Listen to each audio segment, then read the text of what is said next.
মহাখালীর খাজা টাওয়ারে অগ্নিকাণ্ডের পর ইন্টারনেট সার্ভিস স্বাভাবিক করতে কাজ করছে সেবাদাতা প্রতিষ্ঠানগুলো। ভবনে থাকা ডেটা সেন্টারের যন্ত্রাংশগুলো অন্যত্র সরিয়ে নেওয়া হচ্ছে। কোনো কোনো সেবাদাতা প্রতিষ্ঠান বিকল্প উপায়ে ইন্টারনেট সার্ভিস স্বাভাবিক করতে কাজ করছে।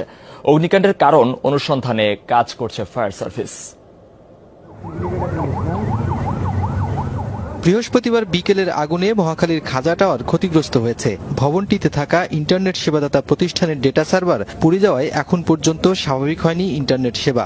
ভবন থেকে ডেটা সার্ভারের যন্ত্রাংশগুলো অন্যত্র সরিয়ে নিচ্ছে প্রতিষ্ঠানের কর্মীরা।